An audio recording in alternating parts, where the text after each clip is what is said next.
this is interesting. I think one of our best or earliest conversations was actually me interviewing you on my podcast that is since been defunct because I have no time because now I work for you, which is interesting. And Chris was the producer of that podcast, and now Chris is the producer of not only this live stream, but sort of the producer of our campaign. So, anyways, it's good to speak with you as I speak with you every day. But I thought this would be an interesting time to pull back the curtain on things. Hopefully we don't have a city club situation. I can't hear you really at all. Can you? I haven't talked yet. Can you hear me now? Oh, well, you laughed, but you laughed silently like a Zoom call. So yeah, I think if we could go, how do you do that? I do Zooms all day. But you can't just laugh silently. So yeah, I think we could go back and forth, couple questions, pull back the curtain on our campaign. I apologize to our viewers because at now-ish is my daughter's bedtime in the room next to me, so you might hear a little bit of crying, but she's fine. She just cries 5 minutes before she goes to bed. So let's pull back the curtain, ask some questions of each other. I guess the best place to start is, how are you feeling about this upcoming election right now? I did the math the other day, and it's been like 88 weeks since I upended my life to set this plan in motion. And I know that you upended your life a lot to make this happen too when you moved back from Atlanta. When I think about all of the pieces that we had to put in place to make this possible, it just seems like a remarkable journey. And I'm so grateful for the opportunity. A lot of people don't recognize the amount of forethought and strategy that went into our campaign. Sometimes I think it doesn't get covered much. I don't know if people are noticing it and not writing about it, or if people just think that it's happenstance that we are where we are. But we were watching so closely the honest elections as it moved its way through the courts. We were watching so closely the coming online of the open and accountable elections program. We were just watching so many things closely and trying to build a campaign to meet the moment. And at every moment we've been there because we were ready. Our Rethinking Public Safety plan was so prescient. Even the things around like how we were going to create solutions to homelessness when COVID came, we were already prepared. I mean, it's just been such an amazing process to continue to do the things to build Portland's community through these proposals and then see them functioning in real time through some really rough situations. I mean, even the fact that we're Zooming now and not functioning in the real world. Yeah. But it's so bizarre and yet so remarkable. How are you feeling? Oh my God. I mean, like you, stressed, tired. This is actually, I mean, I'm not old by any means, but I move quick. And I'm sort of an old soul. And this, I don't know if I've even told you this, is the longest I've ever worked at a job. Because I mean, I do campaign work. So one, we started the primary campaign really early in the primary cycle, like as early as you basically could. And we were sort of laying the groundwork even before that. You pulled me away from Atlanta before I'd even been there for a year. I worked at New Avenues for Youth for around a year. And before that was, you know, in law school and college and just working on campaigns and mostly on primary campaigns. So this is actually the longest I've ever done anything, other than like high school and college and law school. But so I don't know. I feel good about the election. I feel like you could not be a better candidate. I feel like you couldn't really be a better boss. And I feel like we couldn't have run a better campaign. And that's obviously not all due to me. But so that makes me feel good and is basically the only way that I'm able to sleep at night. But things are certainly stressful.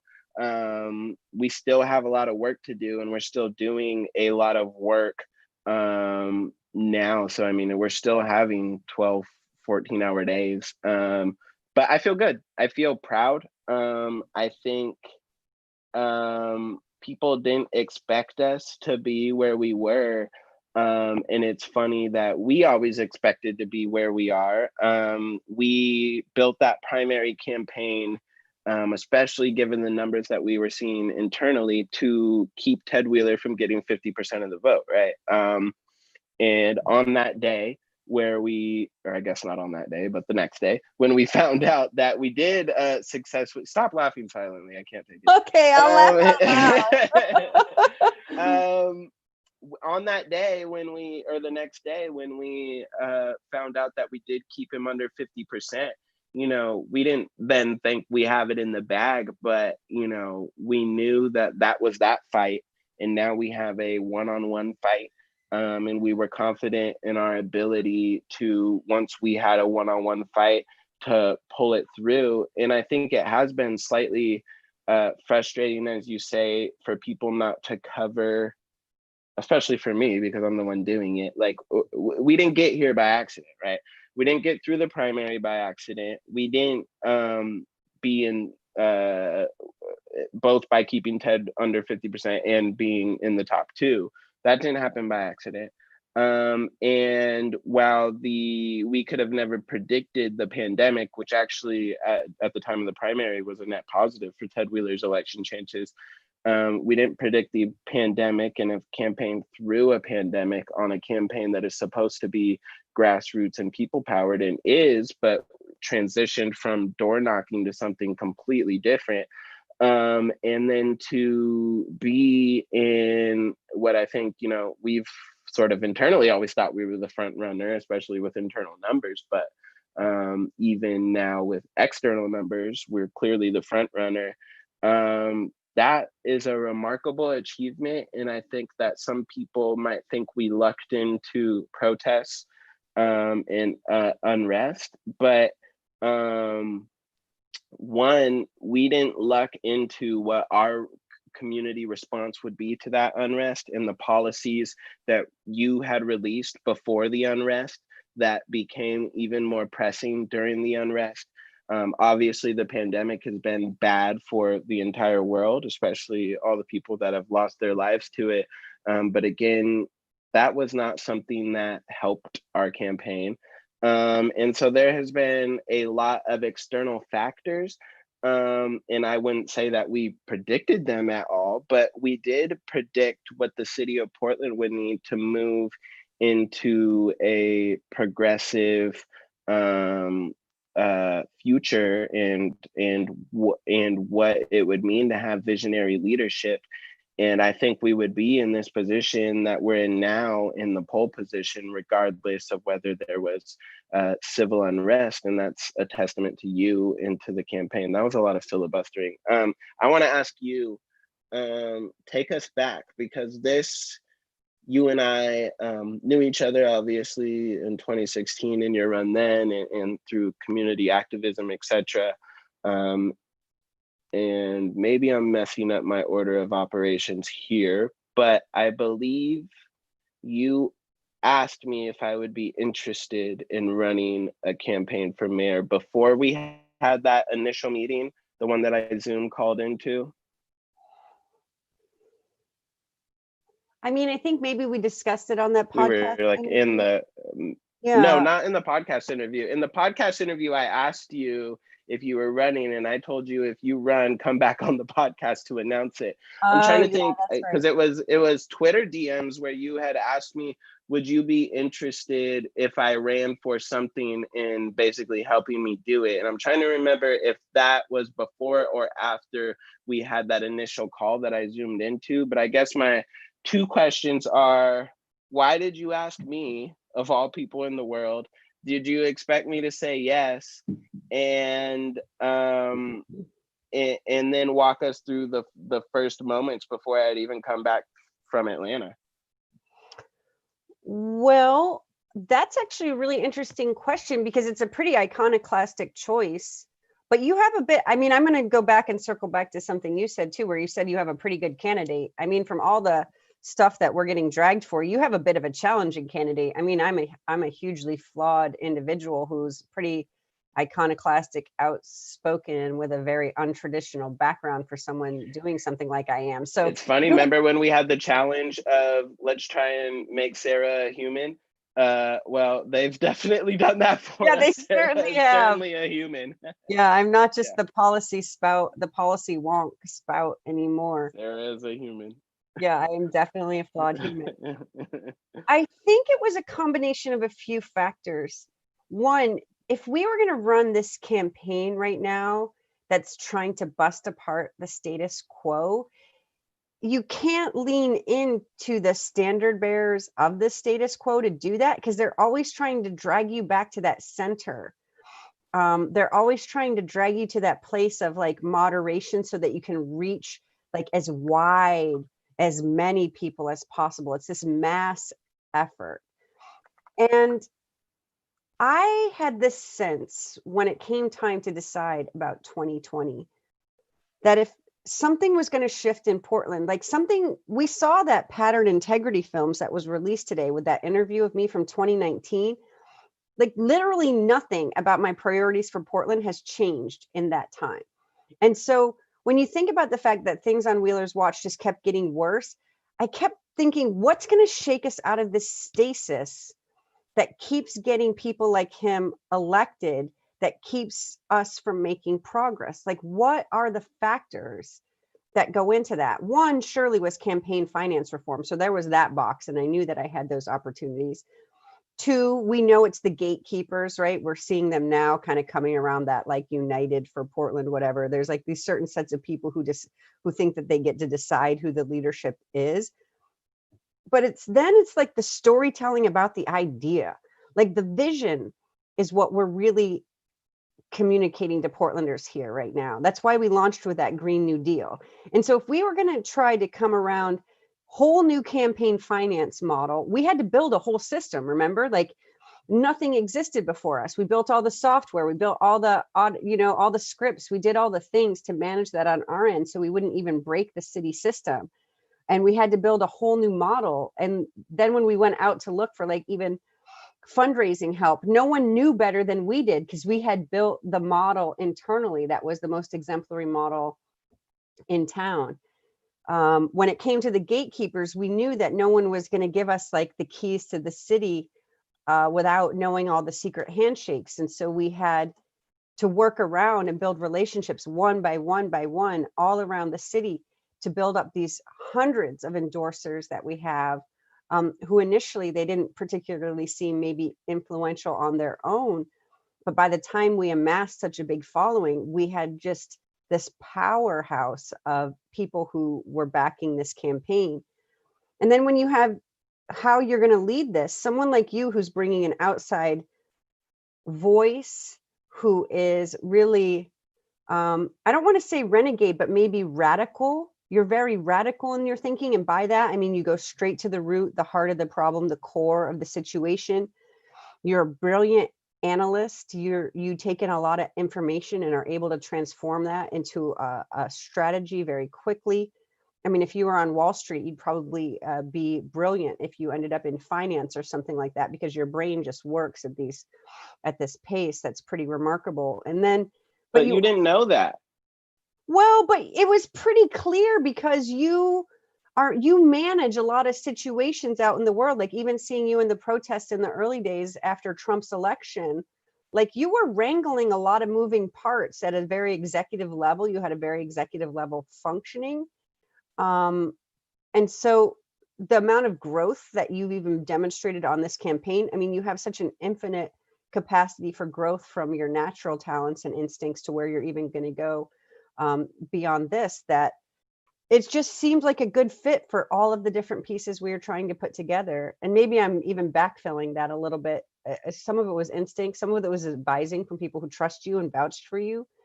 Some of it was, I mean, you had been away, and if you were going to come back to this and upend your whole family to be a part of this, that level of commitment is unparalleled. I mean, so many factors, really.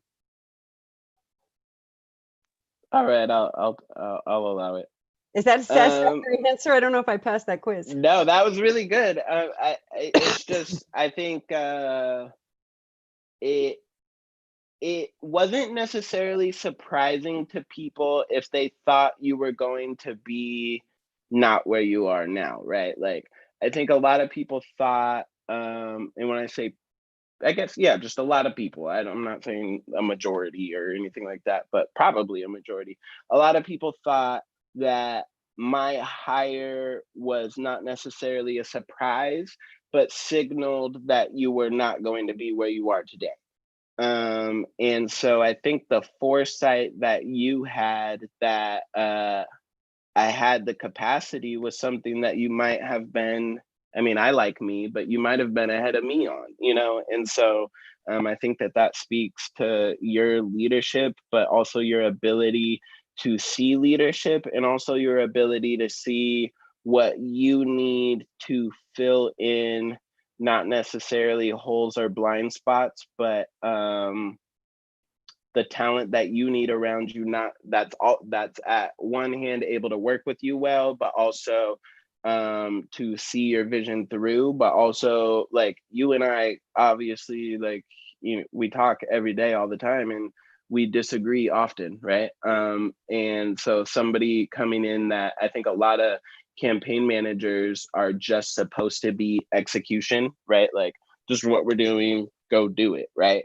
And our relationship has never been like that. Like, you're obviously the boss, but like, we disagree and talk about it. And for us to have that ability, and then to still always be moving and looking forward, I think is rare, and also something that maybe we lucked into, or maybe you're a genius at it.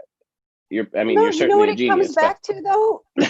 Like, I've been a person who has to bring weird teams together. Think about a kitchen, right? The kitchen has the executive chef, you have the sous chef, you've got the person running the fryer and the grill and the salad station, you know, and the pantry and the dish pit.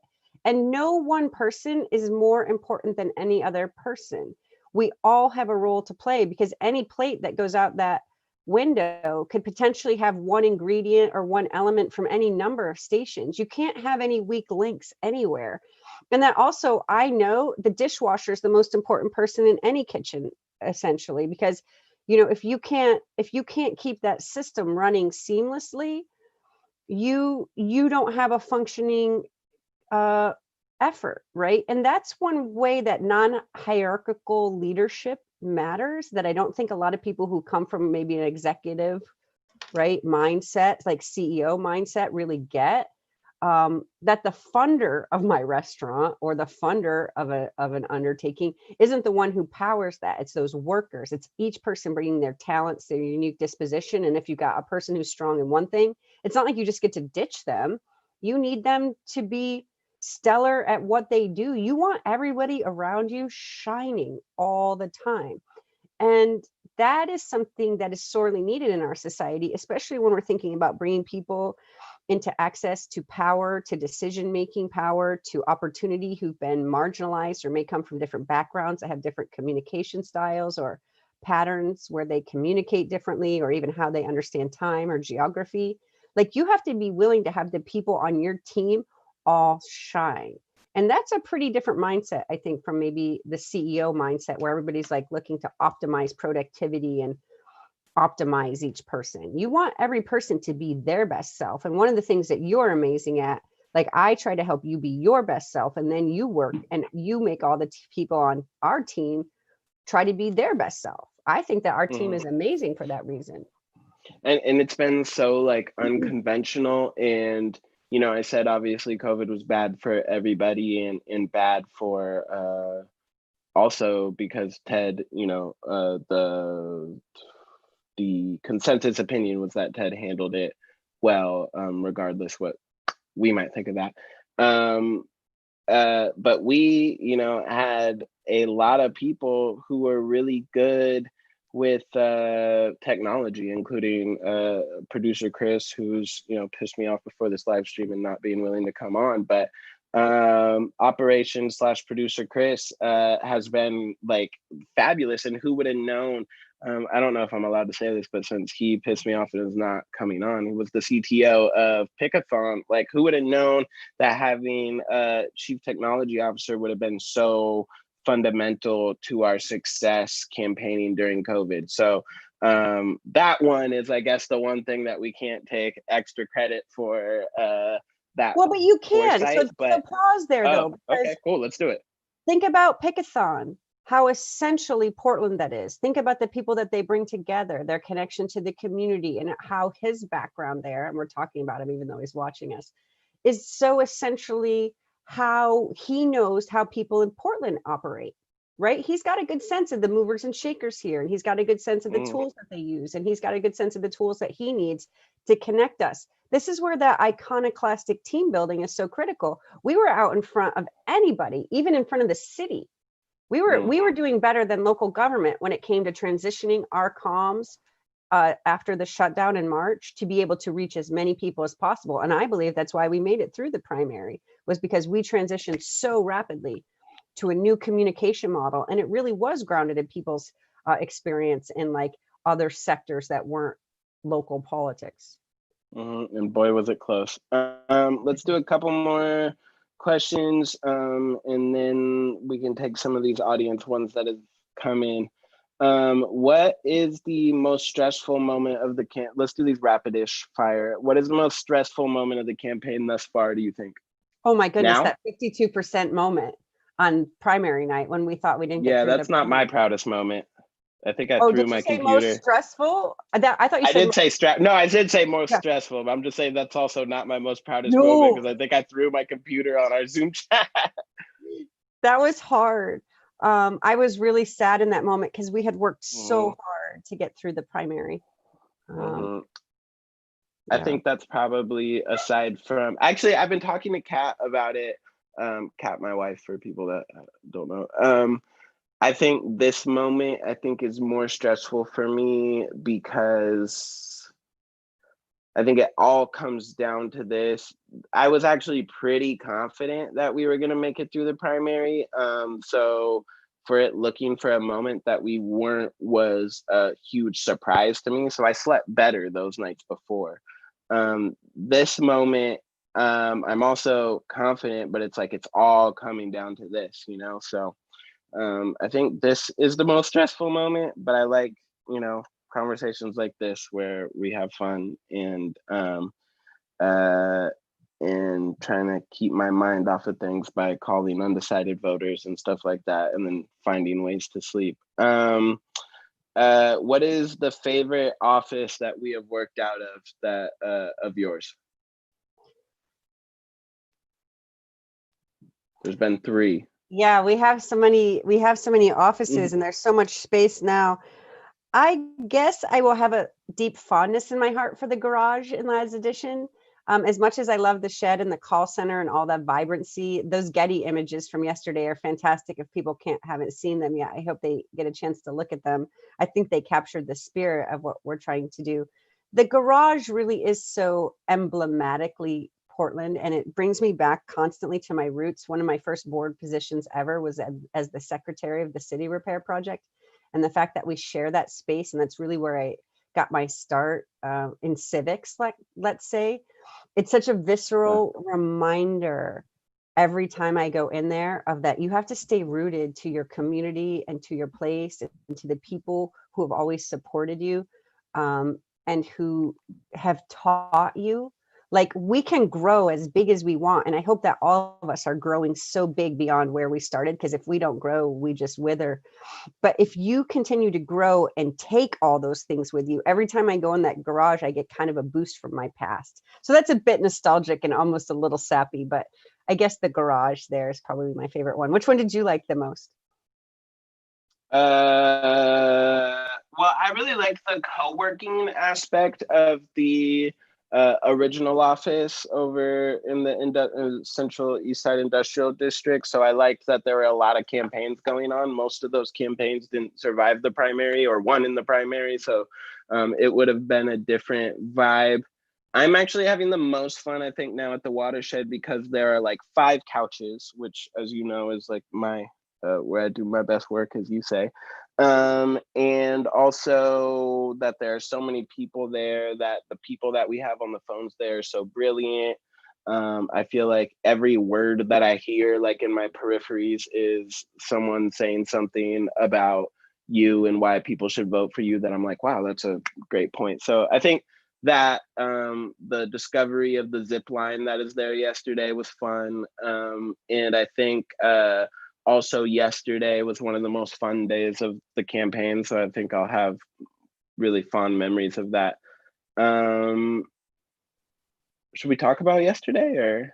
We can talk yesterday a little bit. I want to keep the questions tonight. I think we'll do Kyle's question about using technology to make our local government work better. I'd love to keep this one procedural tonight and a bit out of the policy weeds, just because I've been talking about policy since 8 a.m. this morning. But yesterday was very interesting. And I don't think people understand how much politics you do as part of your job as my campaign director, that you're tracking so much City Hall already, always watching. Like, I don't know that people know that we keep an eye on the city council meetings and all the votes and all of the policies, and we go to and I'm at meetings. When I'm not talking to voters, I'm at meetings. Sometimes I'm sending in proxies from the campaign when I can't personally be there. Like, we track what's going on in this city, and not just at Portland, but like the county, and Metro, ODOT, things like that. So the fact that we were able to track that in real time and try to get that, at least try to push so that we could hear all the testimony and get that vote, I thought was a pretty remarkable effort for us being in a warehouse, over on Milwaukee Boulevard, right? And then how we were able to work across our base to make sure that people knew that it was good to sign up to testify.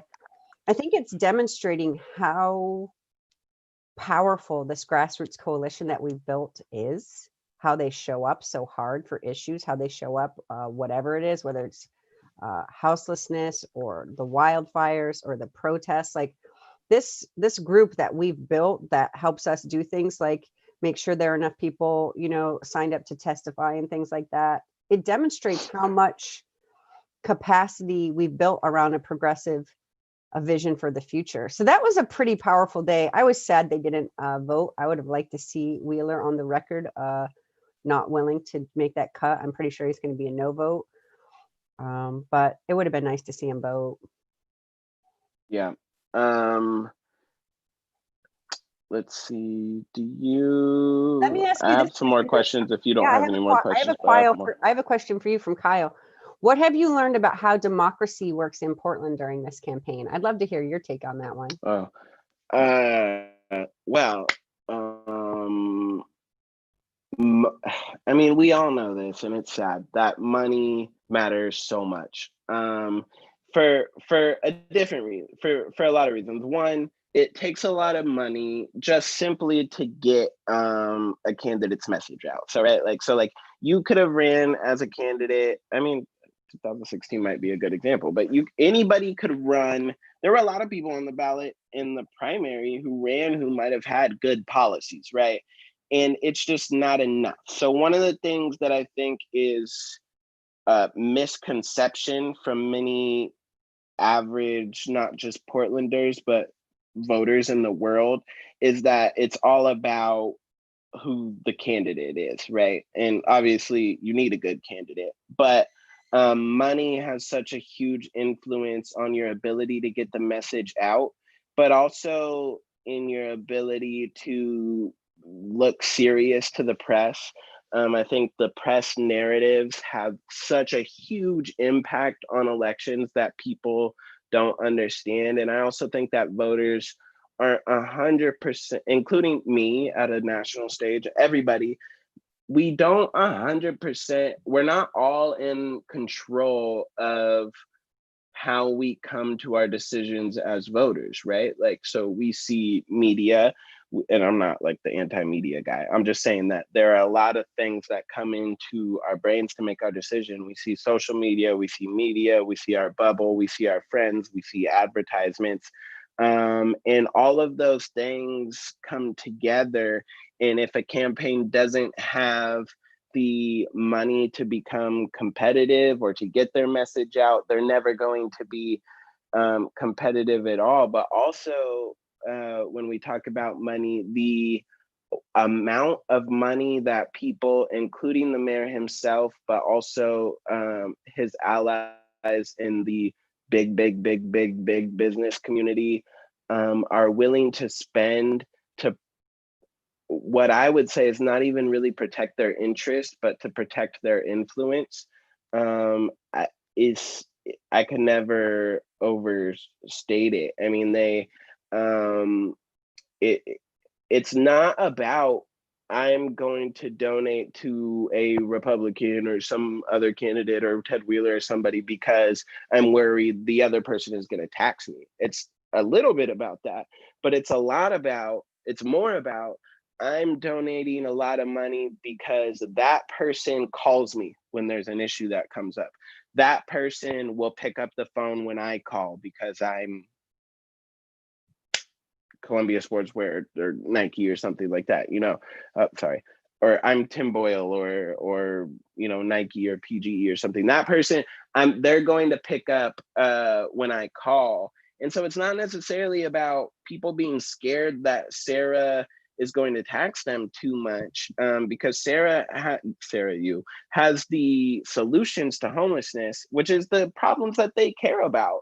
But it's not about solving the issue to them. It's that it is solved in their way, and they're confident that that's what's going to happen because when they call, he picks up. And so I think that is something I've learned about how our democracy works. I think I wish that policy mattered so much more. I mean, like, we started this campaign working so hard on policy, and we ended it working hard on policy, including disability justice, et cetera, because it's important to us. But I mean, if you look at the endorsements from the media, only the Mercury mentions policy in their and I actually do want to answer that question that just came in. But only let's do that. I lost my train of thought. Well, I think what you're saying is there are a lot of things that shape politics besides democracy, and that what we're trying to do here is really democratize the electoral process through the open and accountable elections, through the grassroots campaigning, through the direct voter contact, and through the policies. We're actually trying to bring it back to a democratic discussion about your options in the policy landscape, right? Am I putting too many words in your mouth? Or? No, absolutely. I know I'm filibustering a lot of these questions, but I think this is important, which I think is from, sorry that I only see what's coming into our Zoom chat, but from Stephanie Stevens, which I think is who I think it is. It is because of the names of the kids. Sahan is my brother's name too. What can the mayor do to make schools better? And what will you do first if you get to be mayor? Yay, Those young are good people. questions. Yeah, I love those. Yeah. Let's wrap up on those. So they're great. So what can the mayor do to make schools better? So here's what I'm hearing from students, from teachers, from school board members, is that they actually would like the mayor to just talk to them more. They haven't heard too much from the Portland mayor in the last few years, and they want the mayor to listen more and be there more. So what I'm going to do, and I'll actually answer one of the next things, because one of the first things I'll do, I'm going to make Commissioner Hardesty our police commissioner so she can help us. Who has newly endorsed you, and we haven't gotten to that, and we probably won't, but I just want to throw that out. But apart from that, I'm going to convene a youth policy advisory council. And this is one place that my team can tell you, when young people come into my campaign, I listen to them. Sometimes I listen to them more than I listen to older people. And here's why. Young people have a very good sense of what's going on in our community. They're walking around or riding their bikes. They often don't drive cars, or they're riding transit, so they understand how our neighborhoods are doing. They don't have a lot of money, so they know sometimes how hard it can be to access certain things, and they need to ask adults for help. And so they have a good sense of which things are easy to access. For example, the library or our parks, and which things are harder to access. For instance, giving testimony at city council or having a say in how the city is working. They also are very innovative about the future. So what it means for us to think about making sure the planet is still here for their adulthood. And if they decide to have children, then they want a planet, and they really have that need with urgency. And so thinking about climate change, young people always bring me back to task on too.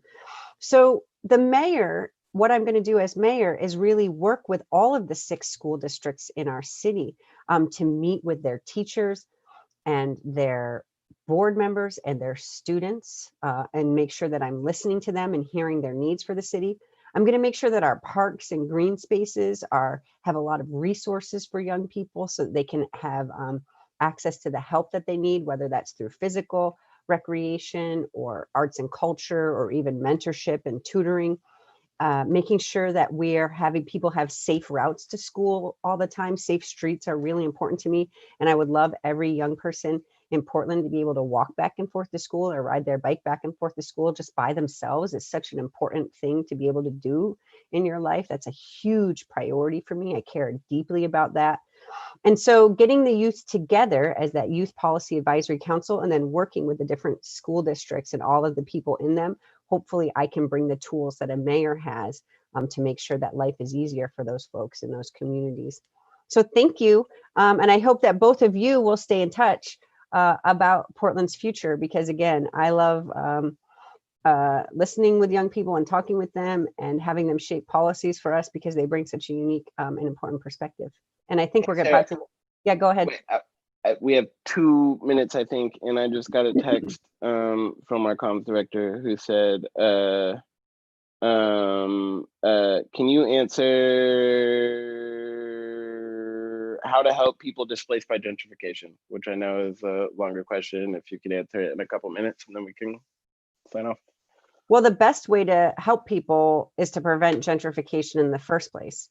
It's really hard. Ask anybody who grew up in North Portland what it's like there in terms of having been displaced, how hard it is to come back. And we know that the most important thing that we can do right now is make sure that we prevent displacement in the first place. And that's one reason why we have focused so much on anti-displacement throughout our policies. And it may seem weird when I say throughout our policies, but it's not just housing that causes displacement. It's low wages, it's rising property costs, it's making sure that people can pay their rent, things like that. So there are a few things that I have looked at though in the short term. We need to concentrate rental assistance near schools with high turnover, because we know that when we have communities in chaos, that's where violence ensues. So if we want to do things like work on gun violence prevention, making sure that we're stabilizing communities and that we don't have high renter turnover is going to be very important. Making sure that we're focused on things like the Northeast right to return policies and how we can create affordable housing in neighborhoods that have historically been gentrified, pushing further and faster on things like the Hill Blocks project and the former Emmanuel Hospital site. I saw a question about that coming in, making sure that we're putting the full power of the city behind some of these things. We tend to convene processes and then allow ourselves to be sometimes processed quite a long time before we take real action. And so acting with urgency on creating affordable housing in rapidly gentrifying neighborhoods is important. But I also think it's important to make sure that we're not allowing certain neighborhoods to be exclusionary. Some neighborhoods in Portland, the people who reside there feel pretty safe for the long term.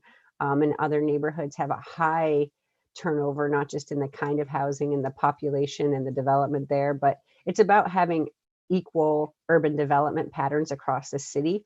And that means undoing things like racist zoning, where certain neighborhoods think they have the privilege of being exclusive and other neighborhoods accommodate change. We all need to be welcoming to change and make sure that that growth is equitable and people have access to opportunity. So those would be a few ideas that I have. Also jobs creation, making sure that there are jobs in neighborhoods for people. We shouldn't have people always having to leave where they live to work. So I do think that I do have to get going though, Greg, if only because I have to go to a campaign event right after this. You're on mute, by the way. You don't have to excuse it to me. Great. And also Sahan on the chat said, I agree. And thank you for your response from Saharia. I'm sorry if I'm butchering your name. Cool. And I know Thanks these for children, so I really hope that I'm not.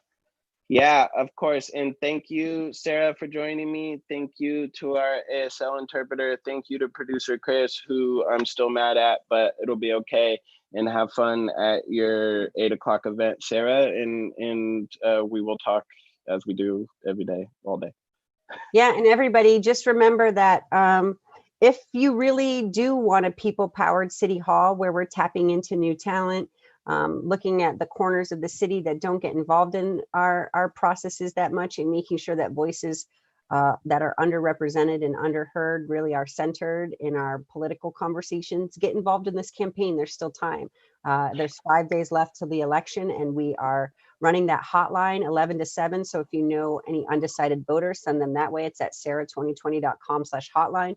And also volunteer to work the phones. It's very easy. You can do it from home. You sign up at sarah2020.com/volunteer. The numbers pop up on your screen, and you just talk to voters about why you think it's important to have a mayor like me, and hope that people will turn in their ballot and help them if they need help finding a ballot drop box or answering their questions so they can make a decision. Too late to mail it. Yeah, it's too late to mail it. So you got to drop it off. Okay, we have hard stop. Okay. All right, we're out, but don't forget to volunteer. Yeah, volunteer, vote, and drop it off. Bye, Sarah. Talk to you always. Bye, Greg. Bye, Amanda. Thank you. Bye, Chris. Even though you stayed hidden, we appreciate you, and I'm not mad at you at all. Only Greg is. I'm mad at you. I'll talk to you about it soon. All right. Bye.